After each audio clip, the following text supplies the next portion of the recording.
Que Dieu soit béni. Bonsoir. Bonsoir. Waouh, que Dieu soit béni. Est-ce qu'on peut diriger un peu le vent de la terre? Ça risque de faire passer les papiers. Je disais bonsoir. Je suis au milieu de vieux et de jeunes. Je disais bonsoir. Non, j'étais encore de dire bonsoir. Non, j'étais encore de dire bonsoir. Que Dieu soit béni. Merci beaucoup, bien-aimé Papa Doudou, pour cette marque de confiance. Nous voulons aussi rendre grâce à Dieu pour le pasteur, notre pasteur Vincent, qui a permis que nous puissions être là ce soir.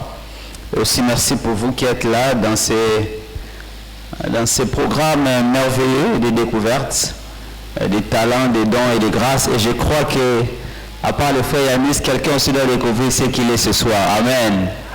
Alléluia. Alléluia. Non, vous ne me rassurez pas. Alléluia. J'aimerais un feedback. Donc, si vous serez sur le bateau, je vais commencer à pointer. Je risque même de changer le style. Je vais faire le style où vous collaborez avec moi dans l'enseignement. De temps en temps, je vais demander qu'est-ce que je viens de dire pour que je puisse savoir que tu es avec moi. Amen. J'ai vraiment aimé les talents de ces bien-aimés. Je crois que la fois prochaine, quand je serai là encore, j'aimerais qu'ils reprennent encore les paroles de ces chants. Ça m'a vraiment édifié. Amen. Frère Yanis, il est où? Tu disais quoi? J'étais un maître. Ok, que Dieu te bénisse. Je suis content. Est-ce qu'on peut prier ensemble? Seigneur, merci pour cette grâce que tu nous fais d'être là ce soir, dans cette jeunesse. Merci beaucoup, oh Dieu. C'est un moment merveilleux où, n'est-ce pas, nous sommes en train d'être influencés. Et tu veux que nous puissions apporter notre pierre d'édification à cette jeunesse, oh Dieu, que chacun puisse découvrir ce qu'il est. J'aimerais vraiment que je puisse être le plus pratique possible, afin que ce message soit entendu, non seulement entendu, mais compris, non seulement compris, mais que cela puisse porter des fruits dans chaque cœur. Au nom de Jésus, nous disons Amen. Non, je disais Amen. Amen. Si vous ne dites pas ça, si je répète une fois, deux fois, c'est que vous n'êtes pas en train de me suivre. Amen. Là, vous me suivez. Alors, on m'a demandé de parler sur l'appel au ministère, contenu et découverte. Parce que le temps est petit, on m'a dit j'ai juste 30 ou 40 minutes. J'aurais voulu, dans des circonstances comme ça, j'aime que chacun se mette debout, qu'il dise qui il est, ce qu'il fait. Comme ça, je vais mieux vous connaître. Mais je crois qu'on aura le temps dans les ateliers de pouvoir nous comprendre. C'est très important de parler de découverte à cet âge, parce que la plupart des gens qui ont bouleversé le monde, ils ont compris très tôt ce qu'ils sont. Ils ont compris très tôt leur destinée. Amen. Amen. Amen. La plupart des gens qui ont bouleversé le monde, c'est parce qu'ils ont compris très tôt leur destinée. Je crois que vous parlerez aussi de l'école de David. Vous avez ce qu'on m'a dit, de l'école de Moïse. Vous allez voir que David, très tôt, il s'est fait un nom. Joseph, très tôt, on a découvert les dons et les grâces qu'il avait. Donc la plupart des gens qui ont bouleversé ce monde, c'est très tôt qu'ils ont compris ce qu'ils avaient. Et c'est dans cet âge, dans cette tranche qu'on est en train de passer, que vous êtes en train de passer, que les gens découvrent leur potentialité et qu'ils se mettent à travailler sur leur potentialité. Parce qu'une fois dépassé 30, 35, 40, eh bien vous allez vivre ce que vous avez vécu de 0 à 20 ans. C'est ce que les gens disent. Donc, ce que vous avez vécu de 0 à 20 ans, 25 ans, ce que vous avez compris, c'est ce que vous allez répercuter à partir de 25 ans jusqu'à la suite. Bon, si tu as plus de 25 ans, c'est que tu es déjà entré dans la phase où tu vas commencer à vivre tout ce que tu as accumulé. Ce qui fait que ceux qui manquent classe, école primaire, école secondaire, mais même s'il devient un grand joueur, vous allez vous rendre compte de cela quand il va commencer à parler. Vrai ou faux? Il peut avoir beaucoup de talent, mais quand il parle, vous vous dites, ma commencé le bas, c'est-à-dire talent mon nango, mais seulement l'étape nous a venu à Kimaki. Alléluia. Donc c'est comme ça que vous voyez, on a des stars ici, des musiciens, des gens. Il est adulé, les gens l'aiment. Mais quand on lui donne le micro pour parler, aux obligés qu'on a mis, c'est parce que soit tu es qui ça, soit tu es quoi, ils sont assez. Parce qu'il y a une tranche d'âge où on accumule des choses. Et vous êtes dans cet âge-là, dans cette tranche-là. J'ai pris que chacun de vous soit conscient. Touche ton voisin, dis-lui, sois conscient que c'est le moment où nous sommes en train d'emmagasiner tes potentiels. Dis-lui, c'est le moment. Qui ne crois pas que c'est dans 20 ans. Dans 20 ans, tu vas reproduire ce que tu es en train de faire. Donc, on m'a demandé de parler sur l'appel au ministère et particulièrement pour les cas ici, nous sommes en train de parler de l'apôtre Paul. De l'apôtre Paul. Alors, j'ai un petit plan rapidement. Je vais parler sur les définitions. Je vais donner quelques définitions rapidement. Et puis, je vais donner une nuance dans le ministère entre l'Ancien et le Nouveau Testament. Puis, je vais parler sur le fondement de l'appel. Et puis, je parlerai sur quelques vérités au sujet du ministère en général. Donc, je ne serai pas très long. Alors, le thème, j'ai formulé mon thème ainsi. L'appel au ministère, contenu et découverte. L'appel au ministère, contenu et découverte. Mon thème, c'est quoi? Mon thème, c'est quoi? Frère, nous sommes balbutiés, nous sommes prononçants bien. Une de toi,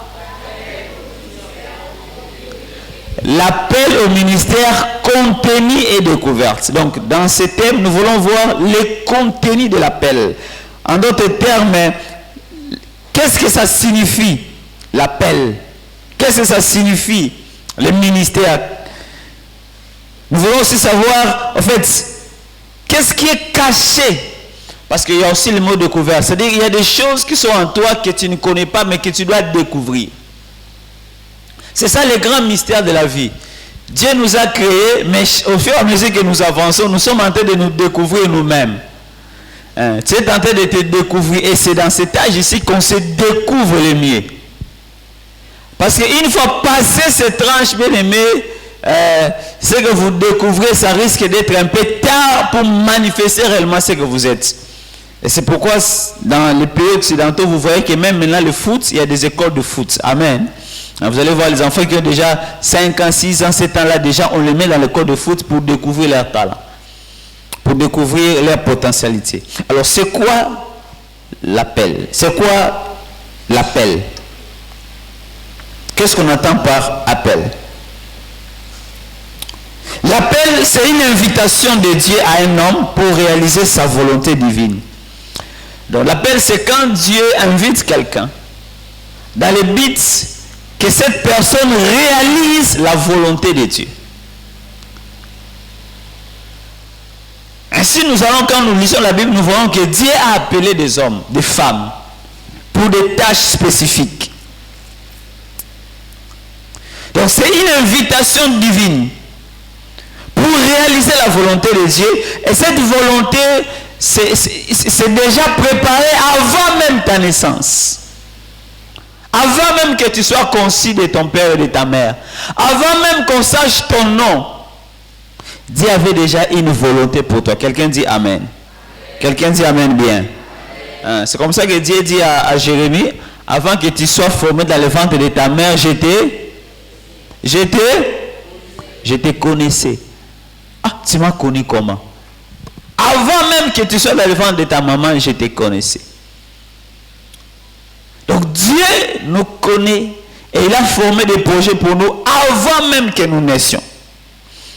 Avant même que les parents sachent, il sera garçon, il sera fille, Dieu avait déjà formulé. Donc je suis en train de dire que sur la terre, personne ne vient par hasard. Quelqu'un dit Amen. Personne ne vient par hasard. Alors tourne-toi vers celui qui est à ta gauche, dis-lui, tu n'es pas ici sur la terre par hasard. Non, tu ne lui as pas dit ça avec conviction. Serre-lui la main. Il n'y a plus de coronavirus. Serre-lui la main. Dis-lui, tu n'es pas ici. En fait, demande-lui même son nom. Demande-lui son nom. Tournez comme bon. Je sais que les jeunes parfois vont frimer. Comment on a monté dans la jeunesse, ils ont frimé. Ils ont fait tout le monde. Depuis qu'il y a celui qui est le bateau. Celui qui est le Alléluia. Alors, tiens la main de quelqu'un, dis-lui, appelle-lui par son nom. Demande-lui d'abord son nom si tu ne connais pas son nom. Alors, dis-lui que mon frère, même ma soeur, tu cites son nom, dis-lui, tu n'es pas ici, c'est la terre. Même si on baraté, toi-même, tu te dis, mais pourquoi je suis là? Pourquoi tu n'es pas ici par hasard? Il y a une volonté de Dieu qui est déjà sur toi. Alléluia. Il y a un appel sur toi. Le problème, c'est de découvrir cela. Alléluia. C'est de découvrir cela. Donc ici, on ne parle pas nécessairement de l'appel comme vous connaissez, pasteur, évangéliste, docteur, diacre. Hein? On parle de l'appel en général. C'est une volonté de Dieu. D'ailleurs, si vous voulez un texte biblique, c'est Ephésiens chapitre 2, verset 20. Ephésiens 2, 20. Qu'est-ce qu'Ephésiens 2, 20 dit? Car nous sommes son ouvrage et a été créé en Jésus pour des bonnes œuvres que Dieu a préparées d'avance, afin que nous les pratiquions. Donc Dieu a préparé d'avance des bonnes œuvres que tu vas accomplir. Yangwana, si tu peux étonner tes parents, si tu peux étonner tes amis avec lesquels tu grandis, si tu peux étonner ton responsable, si tu peux même être étonné toi-même de tes prouesses, tu n'étonneras jamais Dieu. Quelqu'un dit Amen. On n'étonne pas Dieu. Ça nous n'a qu'à dire, tu vas étonner tes parents, tu vas étonner, même toi-même tu vas t'étonner en disant que je ne savais pas que je peux faire ça.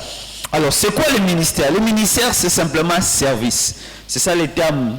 J'aimerais que vous puissiez garder ministère comme service. Ça vient du grec qui veut dire diaconia, qui veut simplement dire... Qui veut dire simplement quoi? Service. Donc, quand tu dis je rends ministère, c'est-à-dire que je fais un service. Mais la définition que je veux que vous retenez du ministère, c'est celui-ci. Ça, il faut que vous notiez pour ceux qui notent. Le ministère, c'est utiliser tout ce que Dieu m'a donné pour être à son service et au service des autres. Le ministère, c'est utiliser tout ce que Dieu m'a donné. J'ai dit quoi? Utiliser quoi? Tout ce que Dieu m'a donné. Tout ce que Dieu m'a donné. L'utiliser... Premièrement, pour être au service de qui? De Dieu lui-même, et puis être au service des autres. Donc vous comprenez qu'on ne se rend pas soi-même ministère. Donc quand on rend ministère, c'est toujours pour quelqu'un. Hein? Donc on ne se rend pas ministère pour soi-même. Hein? Donc chaque fois qu'on fait le ministère, c'est toujours pour quelqu'un d'autre. Comme quelqu'un dit, les manguiers ne mangent jamais le fruit, les mangues. Donc chaque fois qu'un manguier donne les mangues, c'est toujours pour les autres. Jamais le manguier lui-même produira des mangues et commence à les consommer. C'est toujours pour les autres. En fait, c'est comme ça que Dieu nous a créés. Pour que nous puissions donner aux autres, que les autres aussi fassent quoi? Nous donnent. Alors, vous comprenez alors que quand quelqu'un a un ministère et qu'il cache ça, il ne l'exerce pas. Il est tenté d'appauvrir qui? Il est tenté d'appauvrir qui? Les autres. Il est en train de priver les autres de quelque chose que Dieu a mis à lui, qui aurait servi, qui aurait béni, qui pouvait relever quelqu'un, qui pouvait rendre la joie à quelqu'un, mais il est en train de garder ça. Vous comprenez même pourquoi à la fin, par exemple dans la parabole des talents, pourquoi à la fin Dieu a puni celui qui avait reçu un talent et qui avait fait quoi? Qui avait fait quoi? Qui avait enterré ça, qui avait gardé ça. Il a empêché aux autres de bénéficier de ces talents-là. Et le Seigneur dit, il est un méchant serviteur. Donc si tu as des grâces, tu as des talents que tu gardes, que tu ne veux pas exploiter, tu es dans la catégorie de qui? De méchant. Même si vous êtes gentil, tu es doux, quand même quand tu parles. Mais pour Dieu, tu es méchant. Parce que tu prives les autres des choses que Dieu a mis en toi. Alors le ministère s'accomplit en 3 dimensions. Si je peux appeler ça 3 directions. Faites comme ça. Quand on exerce le ministère, on l'exerce, envers qui? Envers Dieu. Mais aussi quand on exerce le ministère, on l'exerce aussi envers nous qui sommes ici. Nous sommes qui? L'Église. Mais aussi quand on exerce le ministère, on l'exerce aussi Quand je fais comme ça, cela veut dire quoi? En dehors de l'église, envers les non-croyants. Donc on exerce les ministères. Les trois directions du ministère, c'est quoi? Première direction, c'est envers. Deuxième direction, c'est envers. Et puis troisième direction, envers le monde, c'est les non-croyants. Alors répétons, récapitulons. Quand on exerce les ministères, premièrement, c'est envers Dieu. Deuxièmement, envers. Et troisièmement, envers le monde, envers les non-croyants. Donc le ministère, on l'exerce envers Dieu, envers les croyants et envers les non-croyants.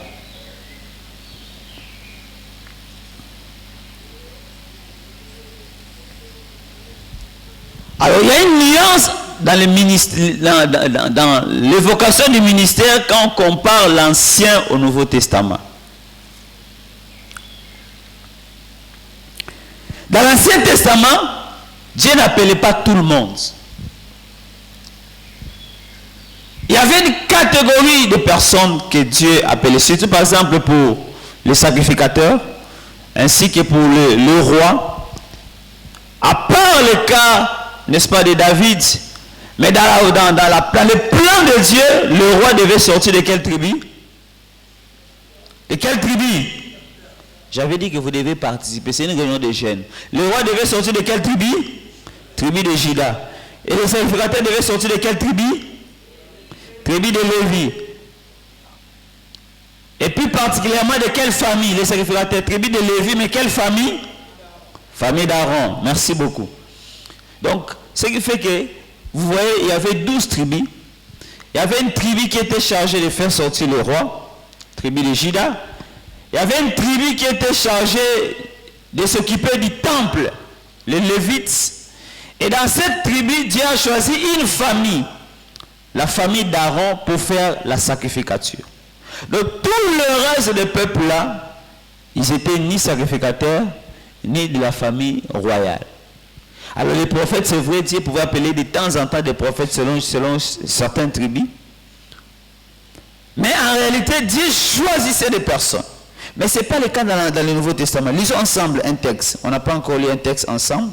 Lisons ensemble Apocalypse chapitre 1, versets 5 à 6. Apocalypse chapitre 1, versets 5 à 6.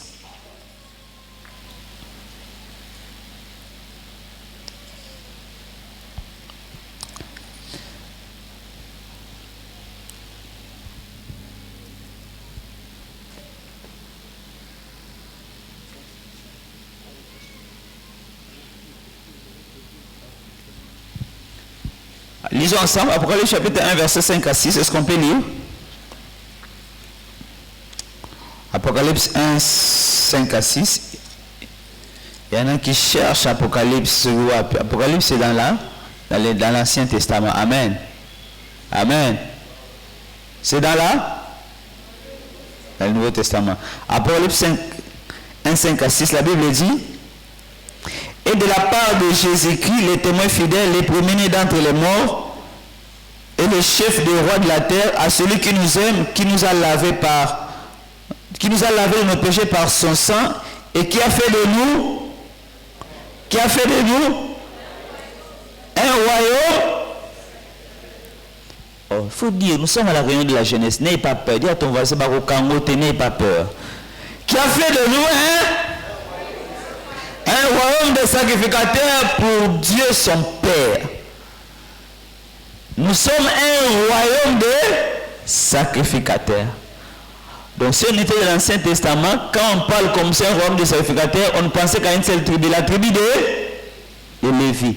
Donc c'est comme si dans la Nouvelle Alliance, nous tous nous faisons partie de la tribu de Lévi.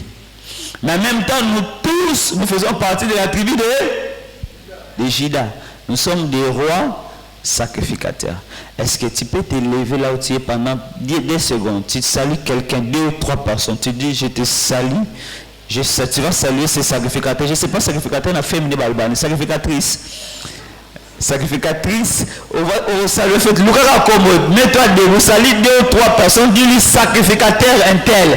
Dis-lui roi un tel ou reine un tel. Salue 2 ou 3 personnes rapidement. Fais-le bien, fais-le bien. Dis-lui aux alaka sacrificateur, dis-lui tu es sacrificateur si tu ne le savais pas.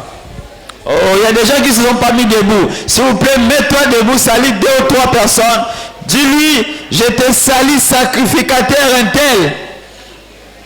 Est-ce que les sacrificateurs peuvent acclamer? Je peux entendre les acclamations des sacrificateurs. Oh, oh, oh, oh, oh, oh. Est-ce que je peux entendre les sacrificateurs de rois et de reines? Est-ce que je peux entendre les...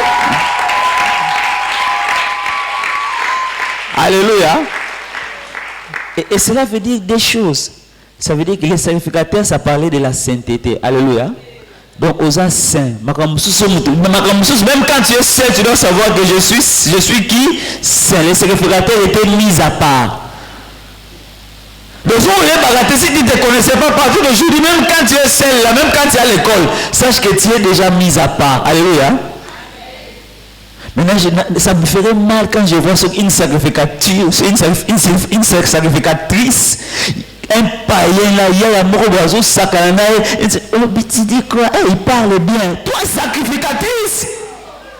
Comme il disait, une fille du pasteur, ce garçon, toi, tu ne connais pas. Il a des paroles secrètes. Un païen!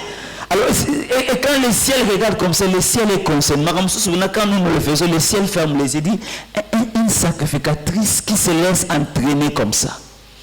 Et puis encore, non seulement tu es un sacrificateur, mais tu es aussi qui? Un roi, une reine. Et on te traîne comme ça dans la boue, dans ta position. Bien aimé, vous savez que en Angleterre, il y a un empereur, non?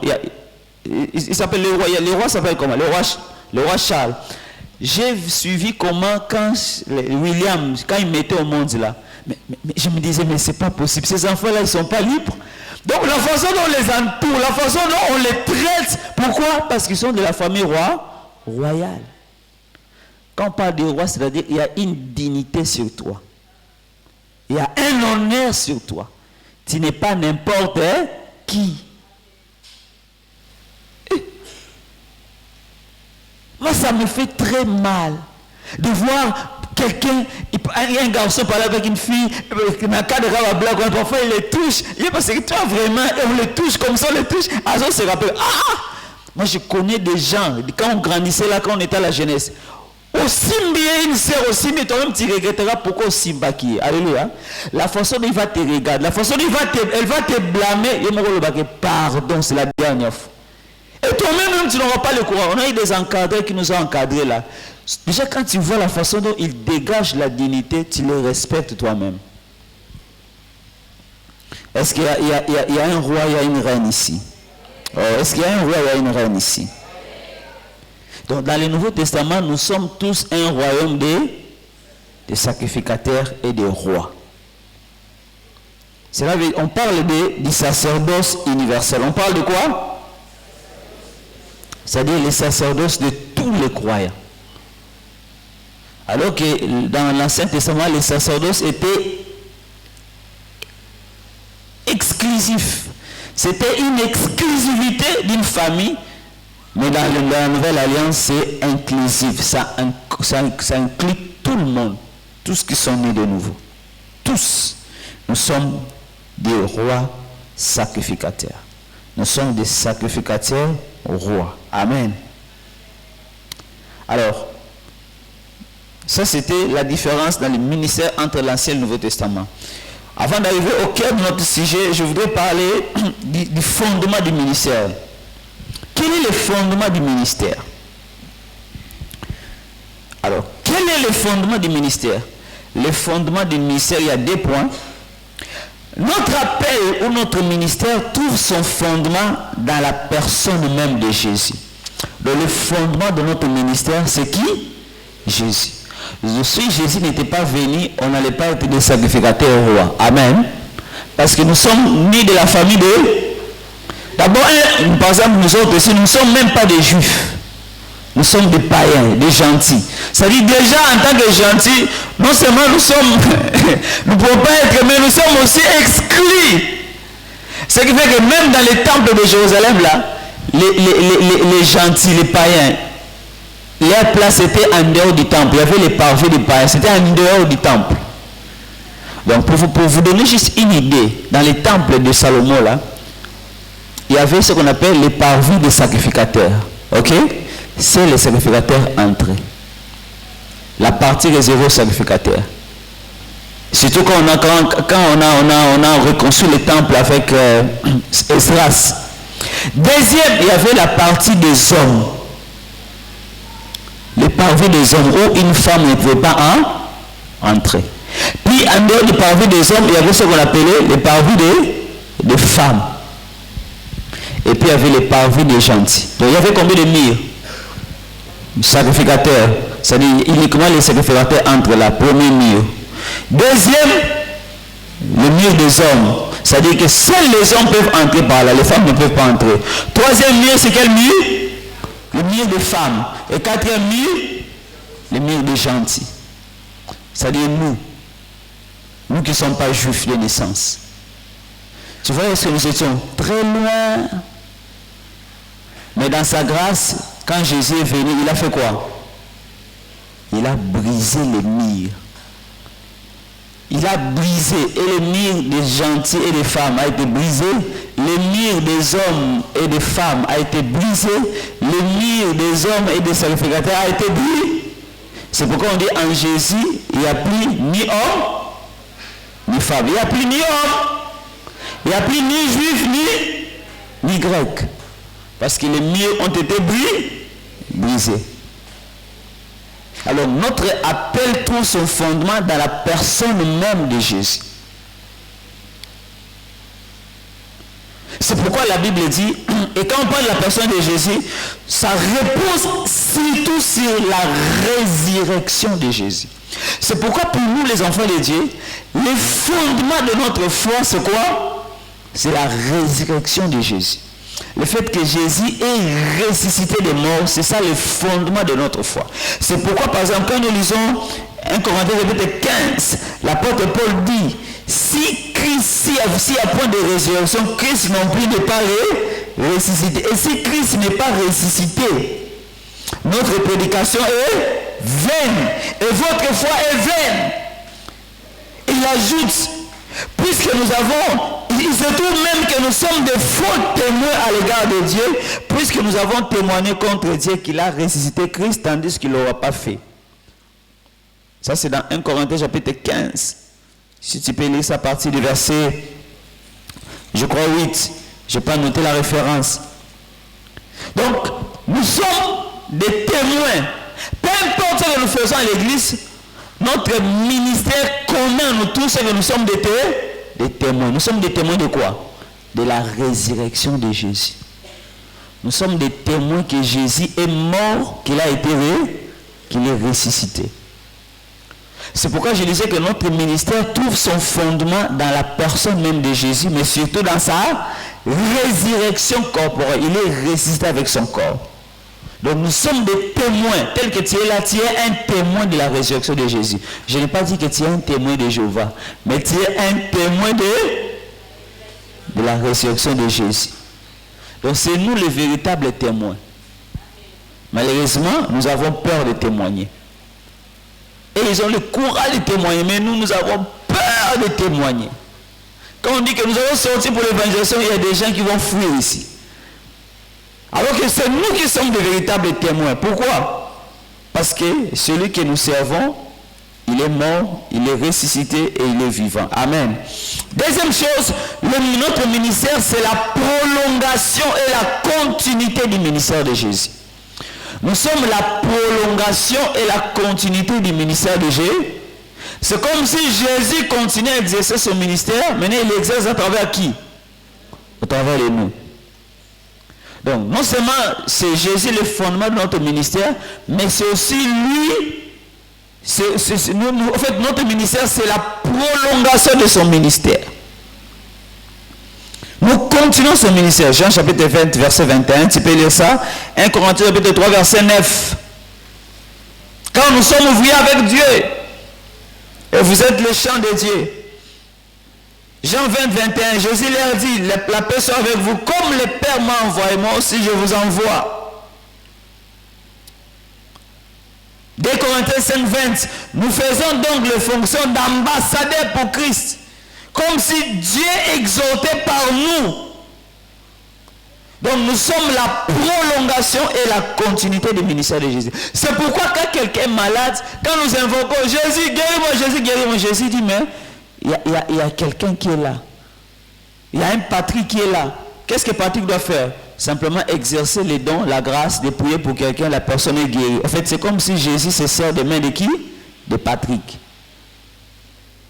Oh Seigneur, un Corneille, un homme du nom de Corneille, il avait soif de l'évangile. Un ange lui apparaît, il dit Corneille, le Seigneur s'est souvenu de tes prières, de tes aumônes. Moi je pensais que l'ange allait prêcher à Corneille, il disait Corneille, regarde, quand au Seigneur Jésus, tu seras sauvé, toi et toute ta famille. Mais Corneille, on ne l'a pas prêché comme ça. On lui a dit, va appeler un homme qui s'appelle comment? Pierre.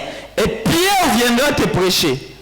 Cela veut dire que pour que quelqu'un soit sauvé, il faut que quelqu'un qui est sauvé lui parle de Jésus. Donc nous sommes là, c'est la prolongation de notre ministère. Amen. Amen. Donc pour que quelqu'un entende parler de l'évangile, il faut que quelqu'un, le Seigneur va se servir de quelqu'un. C'est pourquoi la Bible dit, nous sommes le corps de Jésus. Nous sommes ses bras, nous sommes ses membres, nous sommes ses yeux, nous sommes ses oreilles, nous sommes sa bouche. Dis à ton voisin, toi tu es qui? Tu es quelle partie de Jésus? Les pieds, la bouche, les oreilles, la main. Il y a des gens qui sont les yeux de Jésus. Ils ont la grâce de voir. Quand on se met à prier comme ça, papa dit, quand on prie comme ça, regarde ce que je vis. Il y a des gens, quand on commence à prier comme ça, ils disent, regarde ce que j'ai entendu. Il y a aussi les pieds. Mais chacun de nous, nous sommes partis du corps de Jésus. Chacun selon la grâce que Dieu lui a faite. Nous allons voir ça. Donc nous faisons partie du corps de Jésus. C'est pourquoi nous sommes un chrétien, un enfant de Dieu, ne peut pas s'épanouir en dehors de l'église. Pourquoi? Parce qu'un membre ne peut pas s'épanouir en dehors du corps. Na tongo mo bino la mki munna lokolo na droite ebite leo na kena ngai leo na biminga moko na swa na kozonga monika paf batonga kana salobo lokolo etambula 1 2 3 ça serait terrible et ça scandale joana. Donc nous avons besoin au monde à lokolo aba est-ce que c'est une blague ou bien quoi pas tant même quand tout ça tout le monde comme makomi bali bandika pam. Il y a des gens même qui ont des petits frères ici. On bosse dans la petite frère et la petite sœur. On se retrouve d'abord qu'on n'a pas dit. Attira la gilet parce qu'il avait des pieds en train de marcher seul. Bien on regarde la tête en train de marcher. Tu vois c'est même une tête là en train de circuler comme ça. Mais puis que papa dit dans quelqu'un d'assurance. Il y a votre cical. Mais beaucoup ici. Il faut que nous le comprenions que nous bien parce que moi c'est mal la tête en train de circuler seul. Amen. C'est dans le corps. Dis pour moi c'est dans le corps. Notre force, c'est dans les corps. C'est pourquoi, en principe, tu ne dois pas être joyeux un samedi aux Ananda en train de regarder, je ne sais pas moi, la télé, une série, et tu es content. On raté nos pères de la jeunesse, et puis après le soir, on retourne à quelqu'un, n'est bien. Non. Je ne blague pas, je ne mens pas. Mais quand nous, on grandissait là, je rate une grande de la jeunesse, là où je suis triste. Je sais qu'il y a quelque chose, de ma place n'est pas ici, je devais être là. Donc, quand tu rates la grande jeunesse, ça ne te fait ni chaud, ni froid. Tu es même à l'aise, même tu manges avec appétit, même tu grossis même. C'est un problème. Dis à ton voisin, c'est un problème. Dis à ton voisin, j'espère que ce n'est pas ton cas. Regarde bien les yeux de lui en te voyant, j'espère que ce n'est pas ton cas. Mais si tu te rends compte que c'est son cas de lui, je vois que c'est ton cas. Alléluia. Shalom, shalom. Donc notre ministère, c'est la prolongation et la continuation de... Il faut bien parler. Notre ministère, c'est la prolongation et la continuation du ministère de Jésus. Quelques vérités au sujet du ministère avant de chuter juste au dernier point.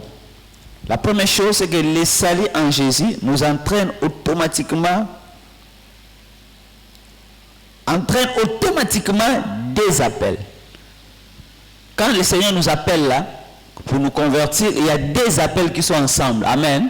Le premier appel, c'est l'appel à la conversion. Dis après moi l'appel à la conversion. Et deuxième, c'est l'appel au service. Donc quand les jours que le Seigneur nous appelle là pour nous convertir, là, on voit ça les jours où Paul s'est converti. Amen. Quand Paul s'est converti, nous sommes dans Actes des Apôtres chapitre 9. Quand il s'est converti, il a rencontré Jésus sur le chemin des... Est-ce qu'il y a des lecteurs de la Bible ici? Sur le chemin de Damas. Le Seigneur l'a appelé, Paul, Saul, pourquoi tu me persécutes? Il dit, qui es-tu? Les premiers jours seulement, les premiers instants rencontrent Jésus. Il pose à Jésus des questions. La première question, c'est quoi? Qui es-tu, Seigneur? Et la deuxième question, que veux-tu que j'ai? Qui es-tu? C'est pour dire, j'ai affaire à qui? Et Jésus s'est révélé à lui comme étant le Seigneur et le Sauveur. Et il s'est donné à Jésus. Mais la deuxième question, de la première rencontre, il pose la question, que dois-je faire? Cela veut dire que les jours même de notre conversion, quand nous recevons Jésus, nous recevons en même temps notre appel au ministère. Quelqu'un dit Amen. Quelqu'un dit Amen bien. Quelqu'un dit deux Amen bien. Amen, Amen. Quelqu'un dit trois Amen bien. Hein? Quelqu'un dit quatre Amen bien. Amen, Amen, Amen, Amen. Quelqu'un dit cinq Amen bien. Donc les premiers instants, c'est moi qui l'ai rencontré Jésus, il pose, qui es-tu Seigneur? Et que dois-je faire? Donc le salut en Jésus est automatiquement lié à notre appel. Chaque croyant est créé et sauvé en vie de servir Dieu. Et en même temps, c'est un commandement. Quand nous lisons Romains chapitre 12, verset 11, la Bible dit, ayez disait le nom de la paresse, soyez fervents d'esprit, servez le Seigneur. Ayez disait le nom de la paresse, soyez fervents d'esprit. Et l'apôtre termine en disant, servez le Seigneur. Ce n'est pas si vous voulez servir, mais c'est un ordre, servez le Seigneur. Donc c'est un ordre, dis à ton voisin, c'est un ordre de servir le Seigneur quand tu es sauvé. Alors pose-lui la question, es-tu sauvé? Non, sois sérieux, ne pose pas des questions en blaguant. Regarde-toi dans les yeux, dis-lui, est-ce que tu es sauvé? En fait, dis-lui, est-ce que tu as déjà donné ta vie à Jésus comme Seigneur et Sauveur? Alors je te donne 30 secondes. Pendant les 30 secondes, tu vas dire à ton voisin comment tu as donné ta vie à Jésus. Parce qu'il y a des gens qui ont donné leur vie à Jésus de manière un peu mystique.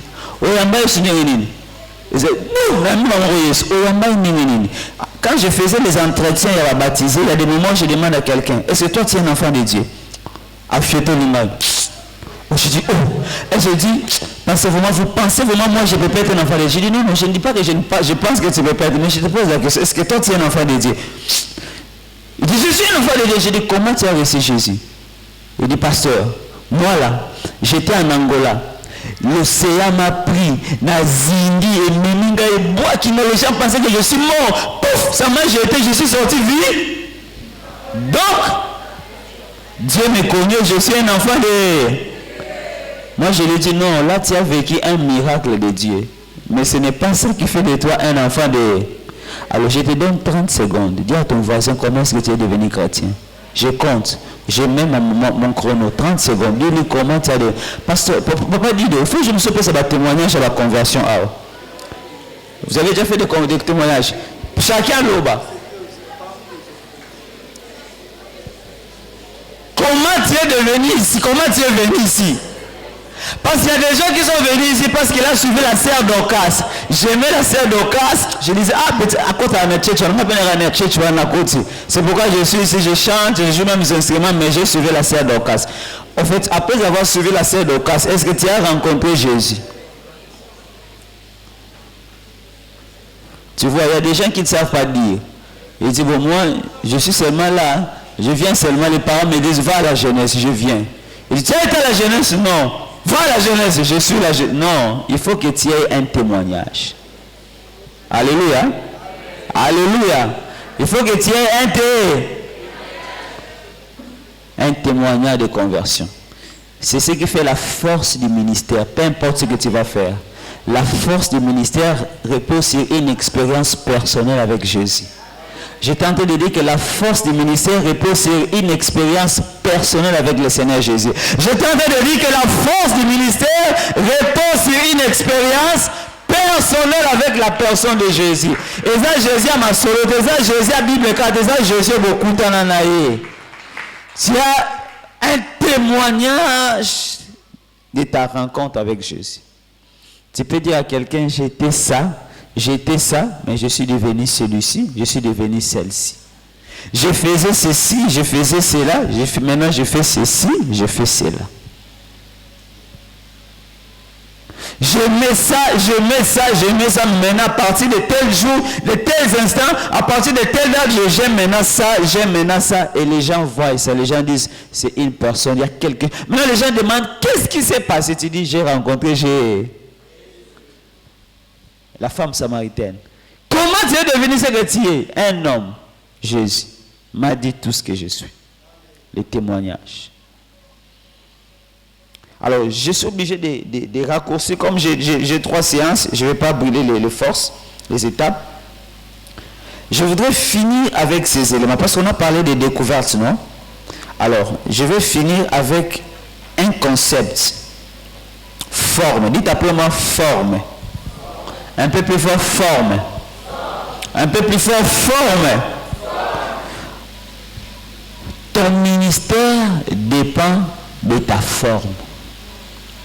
J'ai dit quoi?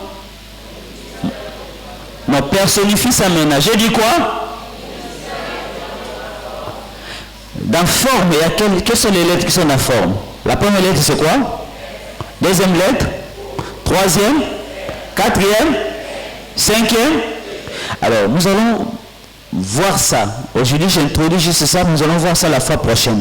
C'est un concept qu'un homme de Dieu a, je ne vais pas dire si c'est une révélation, qu'il a inventé et qui est vraiment très fort pour découvrir son appel et son ministère. Forme. Dans forme, il y a la lettre F qui veut dire force spirituelle. Dis appelez-moi force spirituelle.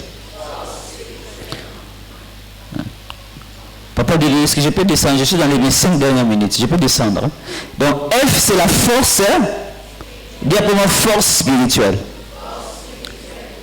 O, c'est l'orientation du cœur. Dis après-moi orientation du cœur. R, ressources. Dis après-moi ressources. Après R, c'est quoi? M, dis après-moi manière d'être. Et puis E, c'est expérience personnelle. Dis après-moi expérience personnelle. Ton ministère est fonction 1 de tes forces spirituelles. On n'a pas tous les mêmes forces. On n'a pas tous la même orientation guide. On n'a pas tous les mêmes. On n'a pas tous la même manière. Et on n'a pas tous les mêmes. Maintenant donc, si on combine ces 5 éléments, tes forces spirituelles, l'orientation de ton cœur, tes ressources, ta manière d'être et tes expériences, c'est ce qui constitue en réalité, qui t'oriente vers ton ministère. Si tu fais le ministère en rapport avec ton forme, tu vas produire des fruits, tu vas t'épanouir et tu vas aller loin. Mais quand tu fais un ministère qui n'est pas selon ta forme, c'est-à-dire que c'est comme si tu fais un ministère à la place de quelqu'un, et quand on fait quelque chose à la place de quelqu'un d'autre, qu'est-ce qui arrive? On va s'épuiser, on va se fatiguer. Dis à ton voisin, je ne peux pas être toi pendant toute une journée. Je peux t'imiter pendant quelques secondes. Vrai ou faux? Mais être toi là, ta manière d'être, ta manière de rire, ta manière de sourire, ta manière de manger, je ne peux pas. Je peux essayer quelques minutes, quelques secondes, mais m'a donné un échoué. Vrai ou faux? Parce que tu es unique. Dis à ton voisin, tu es unique. Dis-lui, si on t'a jamais dit, c'est laisse-moi te dire que tu es unique. Dis-lui, tu es irremplaçable. Donc, notre ministère dépend de notre forme. Dépend de notre forme. Qu'est-ce qu'on entend par force spirituelle? Dans les forces spirituelles, nous voyons les dons et les grâces que Dieu nous a données après notre compte. C'est ce qui fait partie de mes forces spirituelles. Et nous avons des dons différents. La Bible déclare chacun de nous a reçu des dons différents. Selon quoi? Selon la grâce du Seigneur. Donc chacun de nous a des dons différents. On a des dons différents. Deuxièmement, Dieu en nous créant, chacun de nous, son cœur est penché vers quelque chose d'autre. L'orientation du cœur, c'est quoi? Qu'est-ce que tu aimes faire? Il y a des gens qui sont ici, ils aiment travailler seuls, ils n'aiment pas travailler dans le bruit. Mais il y en a, ils aiment là où il y a des bruits, là où il y a des bruits, tout le monde, mais il y a des gens, quand il y a des bruits, tout ça, c'est-à-dire que ce n'est pas l'orientation de son cœur. Amen. Amen. C'est pas l'orientation du cœur, c'est-à-dire qu'est-ce qui t'attire. Tu peux mettre les enfants, tu mets les plantes, tu mets les jouets, tu mets les sables, tu laisses les enfants. Vous allez voir qu'il y a des enfants qui vont aller vers les plantes, il y en a qui vont aller vers les jouets. Chacun est attiré vers l'orientation de son cœur. C'est pourquoi, par exemple, nous avons des passions liées. Il y en a qui aiment le foot, il y en a qui aiment le basket, il y en a qui aiment, je ne sais pas moi, la natation, il y en a qui aiment la musique, et même la musique, nous avons des orientations différentes, il y a toutes sortes de musiques, et c'est comme ça que Dieu nous a créés.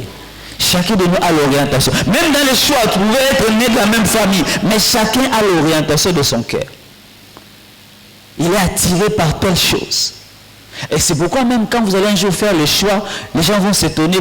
Notre pasteur, en tout cas cette fille, quand je la vois, quand je vois son sourire, c'est quand je vais tomber. La fille va dire, pasteur, c'est garçon quand il parle. Mais quelqu'un d'autre, quand il est content, il dit, oh, mais c'est normal. Non? Mais c'est normal pour nous, c'est normal. Et quand il le voit, il dit, pasteur, quand il me dit seulement, bonjour mon frère, je vais la bientôt. Alors que quelqu'un d'autre dit tout ça, non, c'est l'orientation du cœur. Parce que si Dieu nous avait donné la même orientation du cœur, ça allait être un dégât, vrai ou faux? Tous, on allait aimer la même chose. Donc ça allait être dégât. C'est comme ça que Dieu a donné à chacun l'orientation de ça. Est-ce qu'on ne peut pas acclamer pour Dieu qui est tellement sage, tellement intelligent? Nous voyons les bien-aimés en train de jouer aux instruments là-bas. Ils se sentent orientés vers les instruments. Vrai ou faux? Que moi j'aime la batterie, moi j'aime la guitare solo. Maintenant, sur la musique, en tout cas, non, la musique, mais lui, le théâtre, il aime le théâtre. Donc c'est comme ça l'orientation du cœur. Et ton ministère dépend de l'orientation de ton cœur. Amen. C'est pourquoi il y a des gens, quand ils viennent à un endroit, il est tout de suite attiré par l'état. Il dit, André, ça sale, hein? Pourquoi on n'a pas nettoyé ça? C'est-à-dire que son cœur est attiré vers l'ordre. C'est quelqu'un qui aime, hein? Il y a des chambres ici, quand on entre, on va penser qu'il y a eu un tsunami dans sa chambre. J'étais en train de déjeuner, j'ai dit seulement il y a des chambres ici. Surtout les chambres des tontons là. Quand tu entres, tu penses qu'il y a eu un tremblement de terre là-bas. Mais il y a des chambres, quand tu entres, tu penses qu'il y a un robot qui est venu, qui a mis tout en ordre. Donc c'est quelqu'un très ordonné. Maintenant, aujourd'hui je ne parle pas de fiançailles, mais ça sera un dégât maintenant quand quelqu'un très ordonné comme ça, c'est marié avec quelqu'un c'est terrible. C'est pas le jour de parler de fiançailles. Donc il y a des chambres, quand vous entrez, vous dites, oh, donc tout est en ordre. Même l'orientation du cœur, nous aimons des couleurs différentes. Vrai ou faux? Moi j'aime le jaune, moi j'aime le noir, moi j'aime le rouge. De veste à rouge, pantalon rouge, chaussette à rouge, ketchup à rouge. Et il est à l'aise. C'est l'orientation de son. Et il est à l'aise quand il mange comme ça. Alors que moi, quand je vais comme ça, je dis, je ne saurais pas. Je peux mettre peut-être un rouge là, mais je vais casser ça. Mais il a déjà dit, non, rouge. Je t'emmène calmement. Il est même content. C'est l'orientation de son. Donc nous avons des orientations du cœur différentes. À part l'orientation, il y a quoi? Ressources. Les ressources, ce sont des talents naturels innés que Dieu a mis en nous. Si force spirituelle, ce sont des dons spirituels, mais les ressources, ce sont des talents qu'on a reçus à la naissance. Il y a des talents naturels. Amen. Il y a des gens qui savent chanter, ils n'ont pas fabriqué, c'est une force par Abana Royemba depuis quand? Mais il y a déjà quand on donne le micro, on va penser que ce sont des crapauds qui étaient en train de répéter. Mais ne vous en faites pas, Dieu aime sa voix. C'est ça la bonne nouvelle. Donc Dieu aime beaucoup sa voix. Mais quand on met sa voix sur le micro, il faut lui dire, mon frère, toi, sois un peu derrière.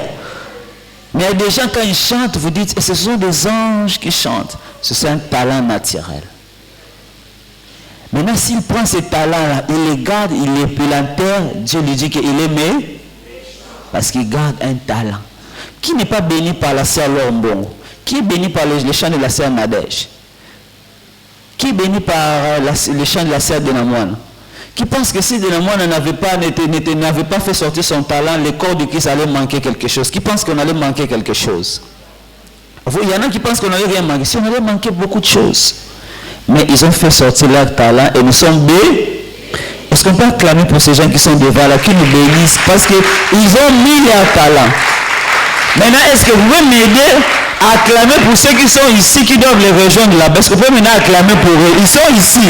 Moi, ils doivent les rejoindre là-bas. Et même ça, il y en a même qui sourient déjà, qui disent, ah, pasteur, en principe, ma place est ici.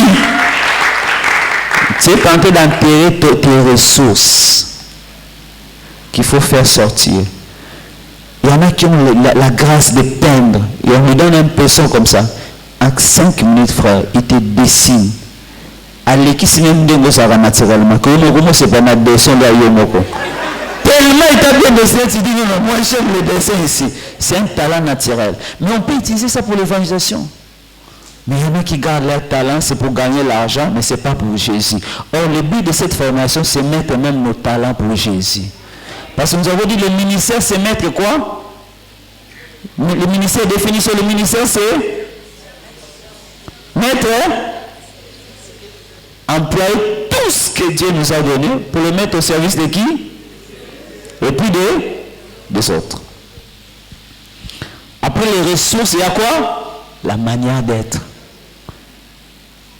Ton ministère dépend de la manière d'être. Il y en a ceux qui ont dit ah liboso, ah tout ça. Il aura l'impression que mission ce monde tellement dit parce que moi j'aime, je suis caché, je suis là en train de prier en secret, là les gens ne voient pas. Mais me donner le micro, c'est ça. Faut pas trop les forcer. C'est vrai, il y en a qui à un moment donné il finira par avoir le courage de parler, mais il y a des gens, il est appelé à faire un ministère caché qu'on ne voit pas. C'est sa manière d'être. Il est attiré par les tempéraments que Dieu lui a donné. Nos tempéraments diffèrent. Et Dieu a fait ça à dessein par rapport à notre ministère. Je peux rentrer juste un tout petit peu sur l'orientation du cœur. Il y a des gens quand ils circulent là sur la route, ils voient un chèque et ça lui dit rien. Mais il y a des gens quand ils voient un chèque, alors qu'ils vont me dire passe dans le thème. Ils sentent que, Seigneur, pourquoi ces enfants sont à la rue, ils devaient être à la maison. Il y en a même quand ils passent, ils donnent quelque chose. Mais il y en a, donner ça ne suffit pas, il dit, ils commencent à passer comme ça, nous voyons des gens qui ont fait des orphelinats, qui ont commencé à prendre ces enfants. Forcément, ce n'est pas parce qu'ils ont beaucoup d'argent, mais beaucoup. Je ne dis pas ceux qui profitent de chèques pour avoir de l'argent dedans, mais je parle des gens qui font des choses vraiment du cœur. Donc il fait ça parce qu'ils sentent, c'est comme si, alors qu'ils sont venus chez eux, tu les passes, alors qu'il y en a quand ils veulent voir une âme qui a besoin d'être sauvée, c'est l'orientation de son cœur. Et quand il écoute son cœur comme ça, Dieu peut se servir de lui pour gagner beaucoup de chèques, beaucoup de tchèles, beaucoup de drogues, beaucoup de toxicomanes. Parce qu'il sent son cœur le pousser vers ça.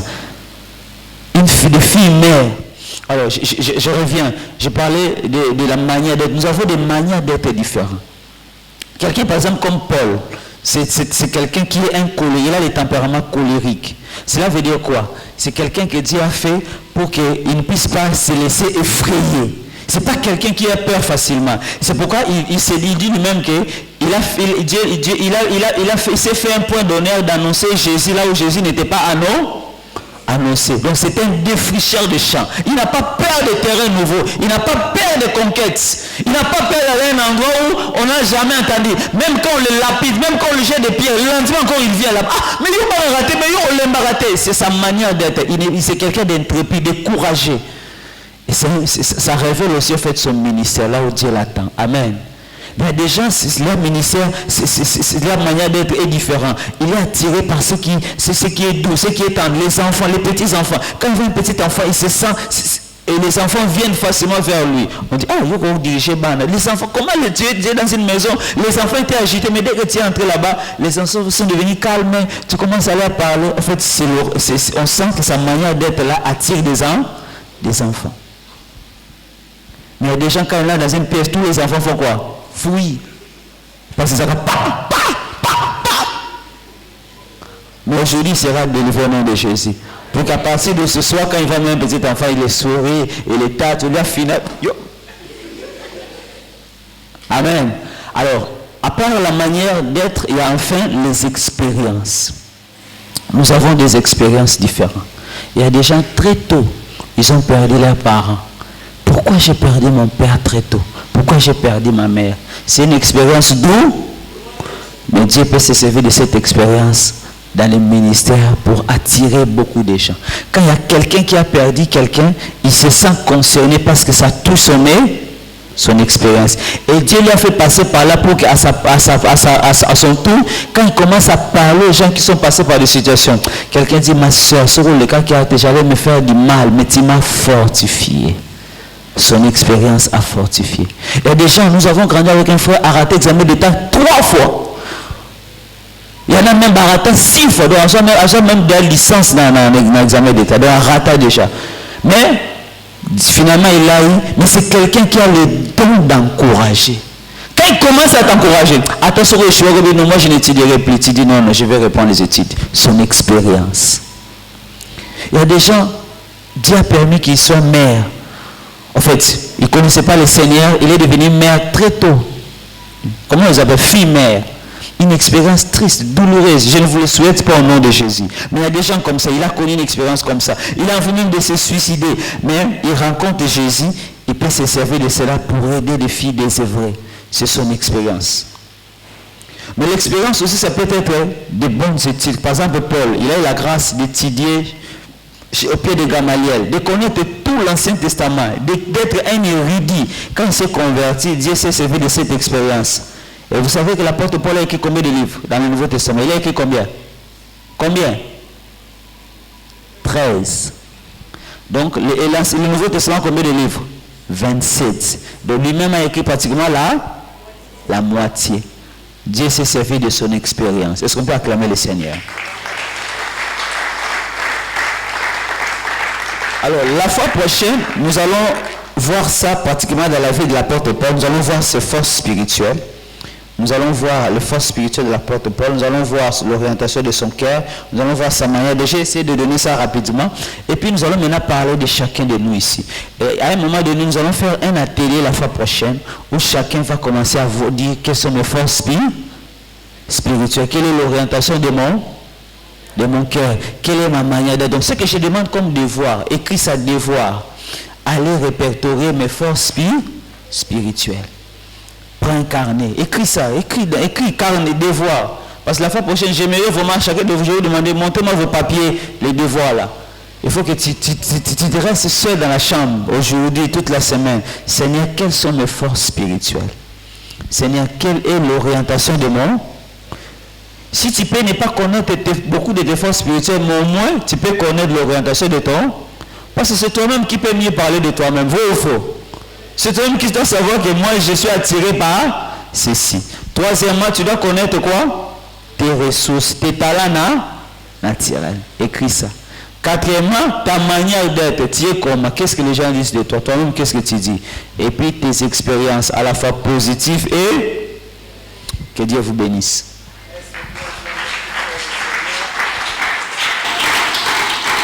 Que le Seigneur soit béni. Est-ce que quelqu'un a été béni ce soir? Gloire au Seigneur. Et tu peux t'élever, lever tes mains vers le ciel. Dis Seigneur, j'aimerais que mon ministère bénisse la vie d'une personne. On vient de nous parler de l'orientation de ton cœur. Tout ce qui te lie au fond de ton cœur, tout ce qui te fait mal, tout ce qui te fait pleurer pour les autres, c'est ce qui lie ton ministère. Tu peux lever tes mains et dire Seigneur, j'ai besoin de toi. Je mettrai une bénédiction pour l'église. J'aimerais être bénédiction pour mon entourage. Partout là où je passe, j'aimerais donner ce qui est au fond de moi. J'aimerais donner les meilleurs de moi. Tu peux t'élever là où tu es. Élève tes deux mains et dis Seigneur, je me donne à toi seul. Sers-toi de moi afin que je sois une bénédiction. Tu peux élever ta voix et prier le Seigneur. Merci Seigneur pour ces messages. Je prie pour que je sois une bénédiction pour mon entourage, pour mes amis, pour ma famille, pour mes enfants, pour ma femme. Seigneur, je te prie de se servir de moi. Seigneur, par mes expériences personnelles, je prie que cette jeunesse soit bénie, qu'un jeune soit béni. Oh Dieu de gloire, Père éternel, que dans mon entourage, que les gens te connaissent, toi le vrai Dieu. J'aimerais à travers mon témoignage que ton nom soit connu là où je travaille, que ton nom soit adoré partout là où je passe. Seigneur, sers-toi de moi, j'ai besoin de toi. Merci pour ta parole, que toute la gloire te revienne au nom de Jésus. Amen. Que Dieu soit béni. Nous sommes arrivés à la fin, si on peut acclamer très fort le Seigneur. Pasteur Jo, merci. Je sens que les restes des séances, ça sera encore merveilleux. Merci pour cette première séance. Nous allons continuer. Nous sommes là avec le pasteur Joseph tout ce mois de février. Voilà. Nous continuons la découverte. Ta place est ici, ta place est à la chorale, ta place est à l'intercession, ta place est sur la chair en train de prêcher. Vois-toi, trouve-toi des idées. Le pasteur Joseph a beaucoup de choses à nous dire, mais va faire ses devoirs. Dans tout le monde, a forme 5 choses. F, O, R, M, E. Alors, va faire ses devoirs. Nous allons continuer le samedi prochain. Mais le samedi prochain ne vient pas seul. Invite les autres de profiter. Les paniers des offrandes peuvent circuler. Alors, invite les autres afin qu'ils puissent profiter de ces enseignements. Y a-t-il un jeune qui est venu pour la toute première fois? Si vous êtes là, veuillez manifester là où vous êtes. Que Dieu soit béni. Mais j'ai la joie de recevoir Maestro, là où il est, le frère Enoch peut s'élever, vient de faire, on dit, une tournée en Afrique du Sud. Est-ce qu'on peut acclamer, recevoir Maestro Enoch? Je pense pendant la saison de découverte, lui aussi il aura sa part à donner pour que le jeune bénéficie de ses dons, de ses talents qu'il a reçus. Donc je ne l'invite pas ce samedi, c'est le samedi prochain, c'est Yadit. Lui sera avec nous l'autre samedi pour la paix en Afrique du Sud. Amen, tu as réussi quelque chose là-bas. Que Dieu soit béni. Nous sommes arrivés à la fin de notre réunion, nous allons nous lever et dire la prière de clôture. Alors que le panier des offrandes circule.